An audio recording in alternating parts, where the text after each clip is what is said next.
So I've been really struggling this morning. Do you guys ever have that feeling where you know you have to do something, like a test is coming up and you really need to study and you should be studying, but you just can't? Like you can't bring your body to do it. Or that feeling that you just feel exhausted, or you want to just lay on the couch and watch a movie because a movie helps you escape reality, or you just want to sleep because you don't want to think about anything, or just the task of the day or life just seems overwhelming sometimes. So yeah, this today's topic is it's a lot harder for me just because I feel like sometimes I still struggle with it. But yeah, today we're gonna talk about depression. So I have a lot of patients come into my clinic and they tell me, "Doctor, I am feeling so tired all the time. I sleep a lot. I maybe even sleep too much, and I still wake up feeling tired.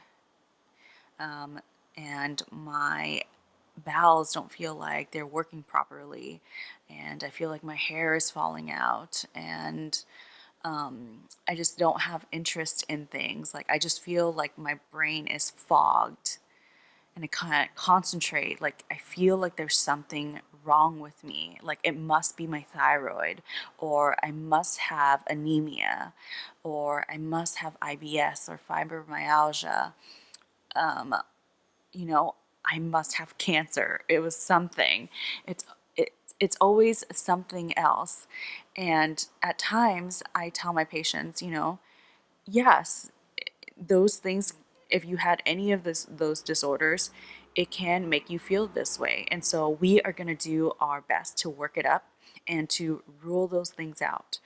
But I also want you to keep in mind that these are the exact same symptoms of depression.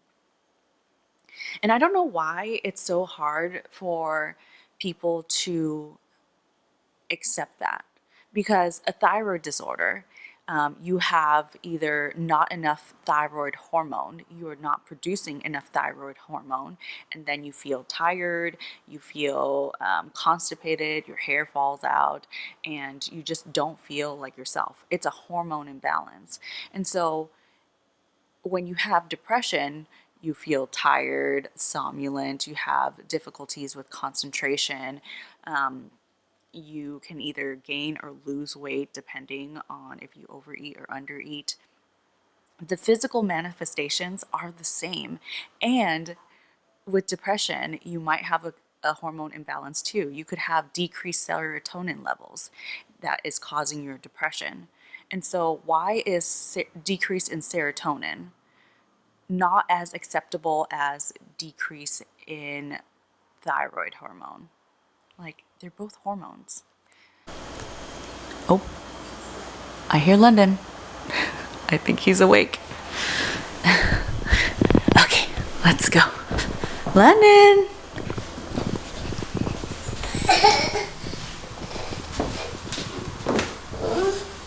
Hello? Hi, Bubba. Hello. Hello. Hello. Hello. Hey. Hi. Hi, did you have a good nap?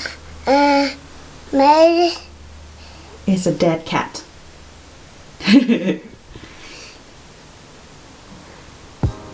Ooh. You want...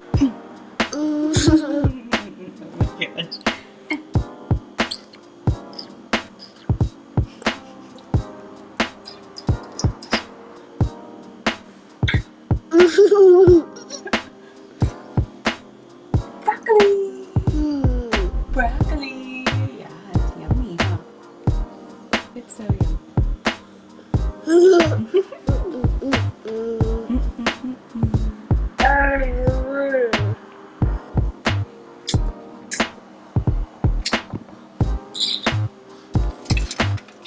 Gosh,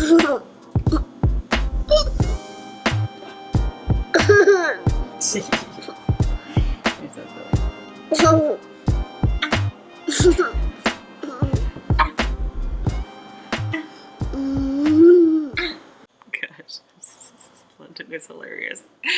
Oh my God, London, you're just shaking this. Yeah, you're shaking it, buddy.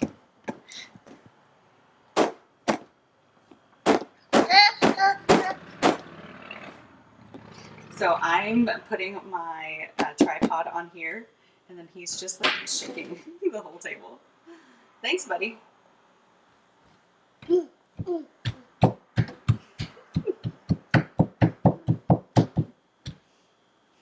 you. All right, let's try this again. So for all my med students out there, this is how I remembered the different symptoms of depression. That's SIG E CAPS. So S stands for sleep disturbance, insomnia, or sleeping too much. I stands for interest, anhedonia, meaning that you can lose interest in the things that used to you can lose interest in the things that used to bring you joy. G stands for guilt. I have a lot of guilt, or like feeling worthless. E stands for energy. I find that a lot of my patients always complain about feeling tired all the time and fatigue, even though they slept like 10 hours a day. C CAP stands for concentration.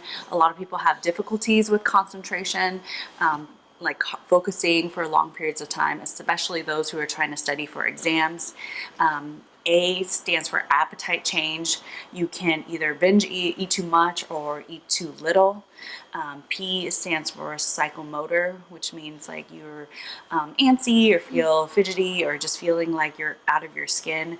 And S obviously stands for SI, or thoughts of self-harm, harming others. So DSM-5 criteria is that you have to have at least 5 of these for the duration for at least 2 weeks to be considered to have major depressive disorder. And I'm sure a lot of people suffer from this. We just don't get help because it's not normalized. I think depression in general is, you know, it's not looked at, especially in my culture, to be normal, that it's something that you can choose and that's something that you can easily change, but that's not always the case. So we're not going to talk about medications in this video because I don't feel like it helps anybody to talk about medications, you know, through a camera. But as a doctor, I want my patients to know that even if we start a medication, it's not something that I want them to stay on forever. And that's the biggest fear that patients have, that they'll become dependent on an antidepressant. And for me personally, in my practice, I reassess patients in every 3 months. And then at 6 months, I say that, you know, do we need to continue this? And after a year, I say this again, you know, and every periodically I say, do we need to continue this medication? And if not, we trial them off the medication. So don't feel, if you're one of those people, please don't feel scared if you need a boost in a short time. Like I honestly... Boost? What does boost mean? Like honestly, like during my postpartum period, I was so depressed. Like I wish I had the courage to ask for help, but I didn't. And, you know, I could have been so much happier. Okay, buddy. Are you done eating? Ready? Okay, let's see. Wait. You can't get out of the car until you finish eating your broccoli. Just a few, at least. Here, give me this one. I don't eat all of it. Oh, you're gonna eat all of it? You're that hungry? Yeah. Okay. Did Dad don't be mad if I don't eat all my broccoli? Really? Daddy's gonna be mad? Uh-oh. London. London. No. No. Oh my gosh, you guys are crazy. Ah, so messy. Daddy's gonna be so mad we made a mess in his car.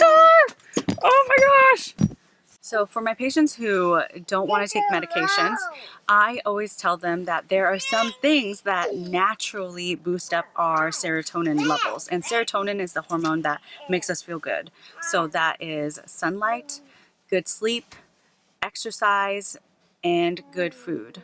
Okay, so I'm going to go through those topics separately in its own videos coming up in this mental health series. Mom, you think this is a nice day? Yep, it's an awesome day.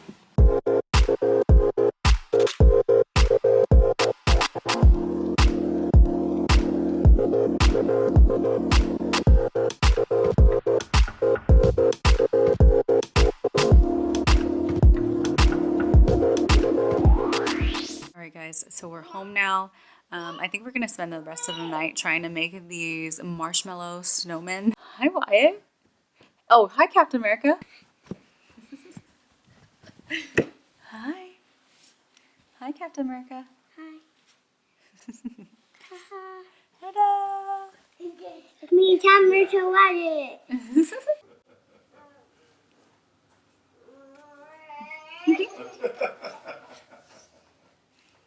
Captain America! Alright guys, let's see if I can film this before the kids interrupt me. It's really hard to do Vlogmas when the lighting in my house is horrible and the kids don't really cooperate. But what I was trying to say is that I wanted to teach you guys something to make yourselves feel better that is not medication, that is not just understanding the signs and symptoms of depression.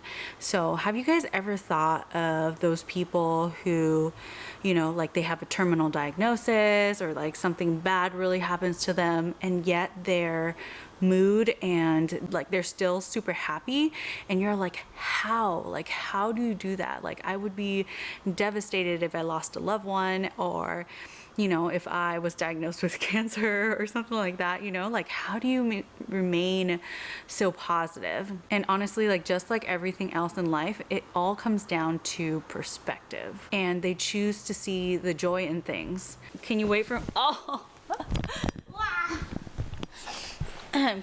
So how do you change your perspective when you're naturally a pessimist? So today I have 2 tips for you. Tip number 1 is to surround yourself with people who are naturally optimistic, who see the world in a light of opportunity. Surrounding yourself in this happy and supportive energy can in turn allow you to see the world in a different light. And the second tip that I have for you is more of an exercise, but if you have not already, I highly recommend gratitude journaling. There are many studies that have shown that gratitude journaling allows you to be happier in your situation, even though nothing in your life has changed. And just like laughter, gratitude journaling has also shown to boost your immune system. And so what you need to do is every day, I'd like you to sit down and reflect on all the things that you are possibly thankful for, or grateful for, or gracious for. And it is important to be as specific as possible. Today, I'm grateful for Aming and their comment on my latest YouTube video, sharing their story of loss and how my YouTube video has helped them feel better in this time. We as people sometimes focus too much on our failures or our mistakes or our missed opportunities.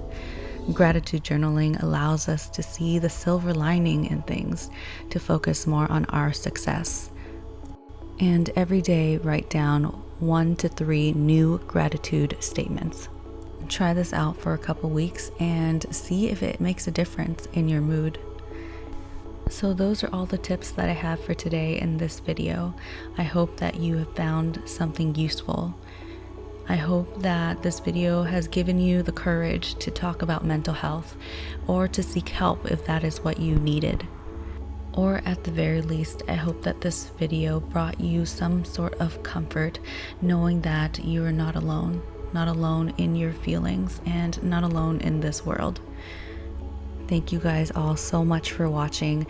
In the next few videos, I'm going to talk to you guys about how to naturally boost up your serotonin levels with sleep, exercise, diet, and relationships. I look forward to seeing you then.